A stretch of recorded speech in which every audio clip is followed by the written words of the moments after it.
Dans la tradition, les Orléanais sont surnommés « chiens d'Orléans » ou « guépins ». Il semble que ces deux surnoms remontent au Moyen Âge et qu'ils aient traversé le temps et les époques, donnant lieu à différentes interprétations sur leur origine.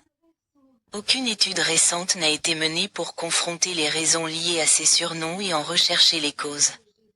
En compulsant rapidement les textes disponibles dans Gallica ou conservés aux archives d'Orléans, on se rend compte que les termes « chien d'Orléans » et surtout « guépin » ou « guépin » sont repris par des auteurs renommés, tels qu'Honoré de Balzac ou Jules Michelet. L'expression « chien d'Orléans » serait née sous la plume de Nicolas Paris, au XIIIe siècle. Durant la captivité de Saint-Louis, des pastoureaux, paysans qui prétendaient partir en croisade, arrivèrent à Orléans et trouvèrent querelle avec des écoliers de l'université.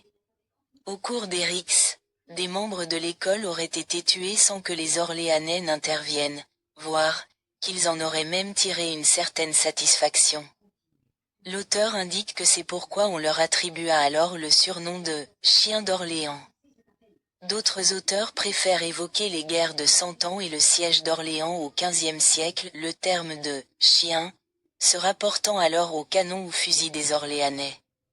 Les Anglais auraient ainsi parlé des « chiens d'Orléans » pour qualifier les combattants de la ville. Au fil du temps, certains auraient vu une façon de qualifier la fidélité des Orléanais pour le roi et la religion catholique. D'autres y auraient vu un moyen d'illustrer d'un caractère austère et peu avenant d'une population réputée pour sa froideur. En 1862, l'érudit orléanais Dupuy écrit que « l'Orléanais aime le devoir et obéit à l'habitude. Il se complaît dans la règle. La réflexion et une sorte de défiance le guident dans ses actions. Il est froid, mais plutôt en apparence qu'en réalité, car au fond, il est affectueux et s'attache volontiers. Mais jusque dans ses attachements il apporte une sorte de lenteur. Il ne se lie pas facilement, reçoit même les avances avec une certaine réserve, mais quand il se donne, c'est sérieusement et tout entier. Il ne montre peut-être pas une grande bienveillance, mais il est bienfaisant.